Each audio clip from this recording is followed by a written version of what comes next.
Hey, good afternoon, everyone. We have a lot to talk about today. First thing, I'm glad you're here. Second thing, I have used the latex gloves since we started this channel going on about 2 years ago. Well, now that I got all this equipment set up, I have adopted the face mask, and I am now gonna refer to myself as Dr. Pokemon. We're gonna analyze, dissect the modern era and some older cards. Sword and Shield is my favorite. That's when I jumped back into it. That's when this channel really started going. Also today, we're going to go through the number 8 Rayquaza pack from McDonald's. So if you guys haven't seen these other videos, they are as shorts. We've done number 1, 5, and 8 now. 1, 5, and 9, and this is 8. This is the Rayquaza pack. So the reason that I use these gloves, which is one of the things I wanted to address in this video, is kind of, I'm a machine designer at my day job, and I have done printing presses. In fact, if you want to look up the Kodak Prosper Press 6000, it's been about 10 years ago since we worked on that. But I actually worked on that full printing assembly as a mechanical designer and engineer. So I understand how the printing process works.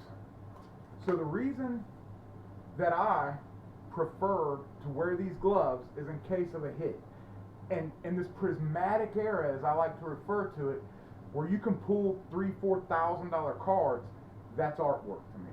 I've always said that. I love the artwork. The reason that I'm 48 years old and still collecting Pokemon cards, these are the stickers, by the way. I got a Pikachu. Oh, we got the Umbreon. So I just wanted you guys to know, when that paper is loaded, right? Oh, this one's cool. When that card stock is loaded, this card is basically white paper, like this, card stock, right? Blank. Comes in huge skids. It's not this, or it's bigger than this. It's not this size. It's like 4 feet by 4 feet. Or they can actually print some materials off of a roll.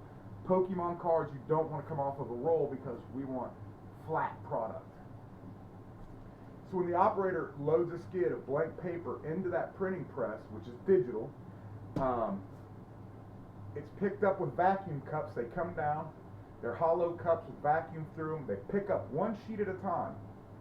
They drop it in and it goes through the printing press. Everything's printed, all your cards come in this sheet. Now that's beautiful, it's just covered in Pokemons and prismatic evolution everywhere. And then it goes to the die cutter, which is where if those are off a little bit, you'll see miscut or off-centered cards. And then it goes to packaging. So all this is fully automated. This card is never touched by human hands all the way to this pack.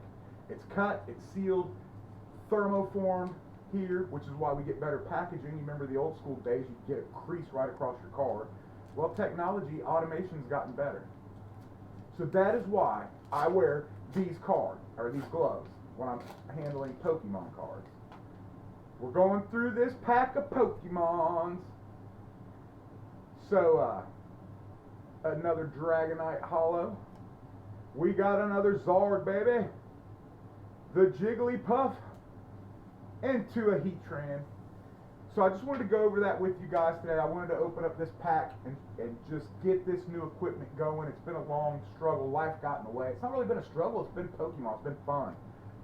I just haven't had the time for content. My mechanical engineering job is from home, so I do have a lot of, people think that frees up a lot of time, but it makes me extremely busy. If a customer calls, I answer the phone and I get moving. But this is my passion. That funds my passion. But we've now got the new equipment. We got new lights set up. I got a brand new printer that's going to be printing for you guys on live streams, printing Warhammer because the 3D printing's taken off. I just launched 3 new styles of the mini tin inserts for you guys at home to hold your components inside of all those mini tins that we have laying around. So really it's a 24/7 Pokemon thing for me. My day job is awesome. I love designing machines, but like this artwork, right? Like some people, it's a McDonald's car, right? But this was, hey, there's an artist name on here, right? There's an artist name. This was illustrated by someone. I know we're getting into the digital time. You're seeing studios down in the bottom corner. I'm okay with that. Let's use this technology because as I see it, the artwork's still baller. But basically for me, wearing these gloves, say this was the prismatic Umbreon, or the Umbreon out of Prismaticus.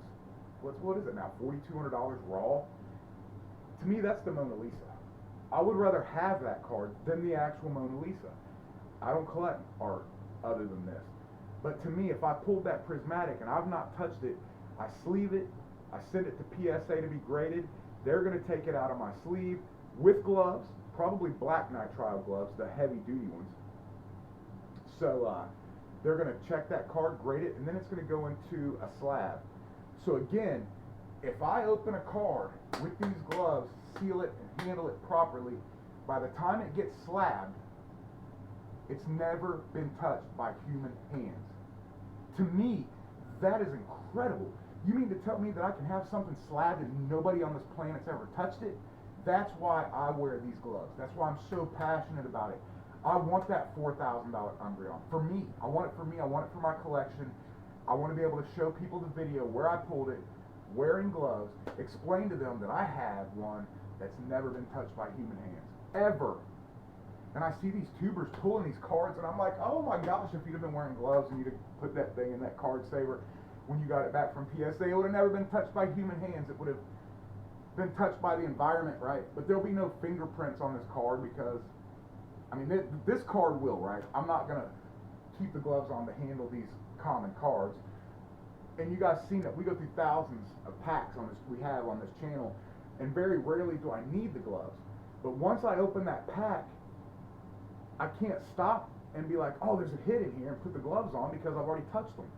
So for me, it's just, I'm going to open with the gloves. I know there's some people out there that it drives you nuts. I'm sorry. I try to switch the colors up to purple, black, just to make it more interesting.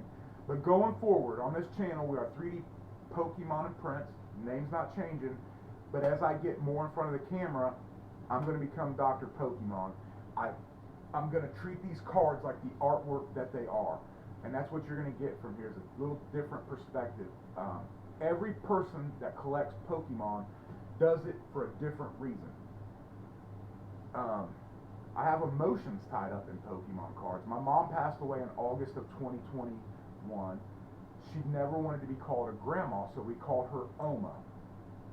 So in the 151 set, the Oma Star came out. I have those because that card is worth something to me because at a time when I was down and out, the Oma Star was there, and I don't know, it just meant something to me. That Oma Star never meant anything to me until then. So I appreciate you guys being here. As we get to know each other more, you're going to get to know more about me. You're going to get to see what I'm about, why I like Pokemon cards. You're going to see this crazy wall art everywhere because I'm that guy that opens an ETB and keeps the back sleeve for the artwork. This is going up on my wall. I've got most of them up there now. This is artwork to me. The stickers I'm not putting on because I want to show this part of it. I know to some people they're like, who is this goofy guy? Growing up, I didn't have a lot of money. So the things that we got, like the Happy Meal toy, meant something. It was something that we used, we played with. For me now to see something like this that most people are throwing away, it has value to me, and we're all built on our experiences. So my experience as a machine designer makes me not want to handle the artwork without gloves. Being poor as a child means that I collect and keep the little stuff that most people think is garbage. So we're all just unique individuals. Whoever you are, be you.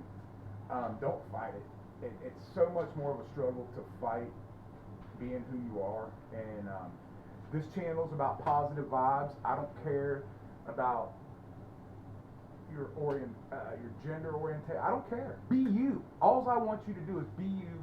I want you to get the most out of this life that you can. I want you to be happy in every possible moment of your journey that you can.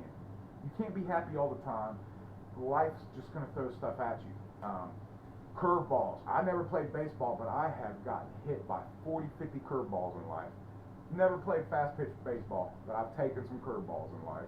We all are going to. We're humans.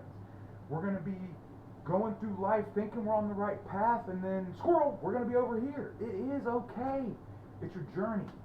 Don't lose sight of where you're going and where you want to be, and try to make as many smiles and true friends as you can along the way. At 48, to me, that's the secret of life. Every day, be happy as you can, knowing that it's impossible to be happy all the time. And the freedom that comes with that, man, you can't buy that. You can't buy that in a $40 pack of Prismatic, baby. I mean, it's just, that's the free stuff in life that we sometimes miss because we're focused on the other stuff. You know that saying, if you worry about something, you worry about it twice. You worry about it before it gets here, and then when it actually happens, you got, I mean, it's that, it sounds cliche and it's easy to talk about until you're in it. And some of these new thought process, they're a habit forming. Being able to look at a bad situation and flip it and try to make the best out of it. That's habit. That's habitual. You'll get into a thought process where everything that comes at you, you handle the wrong way. So if you change new habits to be like, okay, this happened, but I'm not gonna let it, I'm just gonna keep moving. And that's what I hope you guys do. So if nothing else on this channel, I hope that I'm able to positively motivate the community. I hope that I can give you honest reviews and news in this industry, because Pokemon is changing daily. From while I'm recording this, they're doing something at the Pokemon TCG. Nobody knew. You talk about a surprise. Those surprise boxes are a surprise. My stance on Prismatic, while we haven't opened a lot on this channel, there's another set coming out in 2 months. Pokemon has turned up all the printing presses. I am not paying 3 to 4 times the value. I don't have a lot of distribution. I do have a tier 2 distributor, which is where I've gotten a lot of our stuff, besides the McDonald's. You know who distributes that. But I'm working towards bigger distribution, but my smaller distribution didn't get enough to allocate to me any Prismatic at just over distributor cost. So I pay a middleman basically, but it's okay. I'm cool with that. That's where I'm at in my Poke journey. I didn't used to have that. I was going to local shops and paying retail at Target. So I'm so grateful to my supplier in Wisconsin. Thank you so much. Prismatic, I understand the problems. I've already got the next set allocated, so I just, like I said, taking a Prismatic, boom, I was a little depressed, but then I can get the next set, my distributor, so I'm focused on the happy stuff. But those prices are going to come down. For those of you out there that are balling on a budget with Pokemon like I am, you know, you're working to support this, I can't pay that. I cannot literally pay that. And yes, I know there's a chance at a $4,000 card.